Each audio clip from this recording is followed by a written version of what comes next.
Shabbos Daf Chof Ches. Rabbi Say, I hope you're all doing great. What a tremendous opportunity is right now to add Torah to our lives. If you're not part of a shir, please join us today. We had over 200 people live watching the shir on Zoom and on YouTube. If you can't catch us live, you can catch us afterwards on YouTube, on Torah Anytime, on our app. The Gemara tells us that typically, when there's a dead person in a room, the ceiling is not mekabel tumah. It's attached to the ground, so if you have a ceiling made of cement, wood, etc., not mekabel tumah.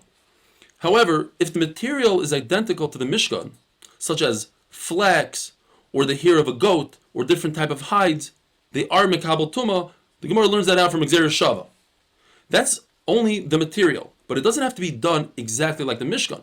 The Mishkan, for instance, took the flax and they did 6 strings. It doesn't have to be with exact details, it just has to be the exact material. Even though the Mishkan was built with krushim, with wood, wood is not mekabel tumah. Why? Because the Torah says, krushim la Mishkan.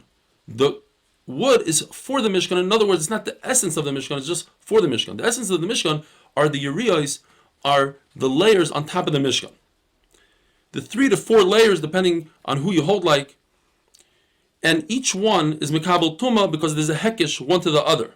The bottom one was made out of tsemer upishtim, wool and flax. The middle one was the goat hair, and the upper one is elim and tachash. Now, Rebbe Lazar had a suffix. What about non-kosher hides? Leather made from non-kosher animals. Are they mekabel tumah ba'oil? What was his suffix? His suffix was, did Moshe Rabbeinu use non-kosher hides to make the tachash? What was the tachash? Now Rabbi Yosef says it's impossible, because only something that's tahar can be used to build a Mishkan. So what is this tachash? The Gemara tells us if you hold like Rabbi Yosef, you must say the tachash. There's a language used there, tale ilan, which means one of the wild cats. So it has to be that it looked like a wild cat. It had beautiful coloring to it, but it wasn't made from the hide of a wild cat. Rish Lakish says that this tachash is a one-of-a-kind species, only existed in the time of Moshe Rabbeinu. In fact, it had a single horn, like a unicorn, but it was kosher, not like the unicorn that we're familiar with. Just like other Marishain, the karban, the bull that he was makriv, had a single horn, because the Torah says, mi keren. It was a one-time thing, it was nizdam lefi shah, it was necessary for that time, but after that it was nignaz. We don't have tachash anymore. Yet the Gemara is still mesupik whether tachash is a chaya or a behema, because even though the animal with one horn by other Marishon was a behema, was a bull, yet it's possible that it's a chaya because there's something called a keresh, and a keresh is a chaya. If I remember correctly, when we were learning chulin, there are some shittas that hold that a keresh is a giraffe, because there are some giraffes that have a single horn. Rava says, since I can make a tzad shava, you take 2 things. You take sheretz and tzaras. Both of them have a chumrah to themselves. Tzaras has the chumrah of shesi, it's metama even a thread. Sheretz has a chumrah that it's metama with a very small amount of kadasha. But the tzad shava, the common denominator between the 2 of them is that they are mekabel tumah. In other words, if you have a non-kosher hide, let's say a tiger's hide, it will be mekabel tumah if tzaras develops on it, and it will be mekabel tumah if it touches a sheretz. So says Rava, you can take those 2 and have a common denominator and say, therefore, hide from a non-kosher animal is mekabel tumah ba'oil hameis. Comes Rava Mibarnish and says, no, sheretz and negayim and tzaras have something in common that mace doesn't have. They both are mekabel tumah, are metama with less than a kezayis, where a mace, in order for it to be mekabel tumah, to give off tumah, but oil, it has to be at least a kezayis. Therefore, Rav Bernish says he learns the kavachomer from the izim. As we mentioned before, one of the layers in the Mishkan was the hair of a goat, and it's not mekabel tumah from tzaras, as we said the other day. Tzaras, when it comes to beged, has to be tsemer upishtim, not goat hair. Yet, at the same time, it's one of the materials from the Mishkan, and one of the materials of the Mishkan is mekabel tumah by elameis.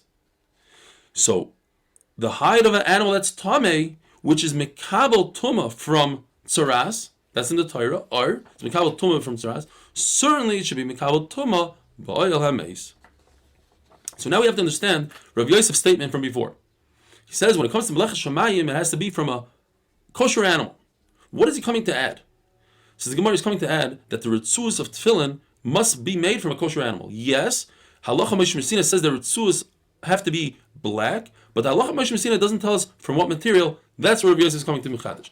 To tell us that the parshiyos of tefillin have to be from a kosher animal, we don't need Rav Yosef. Yes, it fits into Rav Yosef's klal, and his klal is perfect for everything, but it's not needed for all these other things. The parshiyos of tefillin, it says in the Torah, Torah Hashem beficha min amutar beficha, whatever you could eat, that's what you can make tefillin from. That the box of the tefillin has to be from kosher animal, that we know from Halacha Moshe Sinai, because you have to make a shin, and that's Halacha Moshe Sinai, so the hide has to be from a kosher animal. The fact that you have to wrap your parshiyos with the hair of a kosher animal, or sew the tefillin with kosher sinew, Halacha Moshe Sinai, that you have to make square tefillin, also Halacha Moshe Sinai. And now the Mishnah. The Mishnah tells us that if you make a wick out of clothing, you fold up clothing and make a wick out of it, according to Rebbe Lezer, it's tamei. Why? Because it still remains a beged, and a beged is tamei. Says Rebbe Kiva, but when you fold it up, you take away the name beged from it, and it becomes a wick, and therefore it's no longer tamei. Says Rebbe Lezer, since this wick remains a beged, and he says a 4-step halacha, therefore, if this beged is exactly 3 by 3 fingers, and it happens to be Yontif that falls out on a Friday, and we hold, like Ula, that you must burn most of the wick. In other words, once you light it a little bit, that's not enough. You have to light the whole thing. But once you light it a little bit, you just broke the wick. You ruined it. And by ruining it, you caused noilad. And if you cause noilad, Rabbi Yehuda says that it becomes mukta. So it's usher for you to light this on Yontif Shechal B'Erev Shabbos. Now, according to Rabbi Kiva, when you fold up this wick, it's no longer a kli, so you're just lighting wood, so you're not over anything. And Rav Yosef says, now I understand. I always heard this halacha about being exactly 3 by 3 fingers. I never understood what it meant. Based on this halacha, now I understand completely. Have a wonderful day.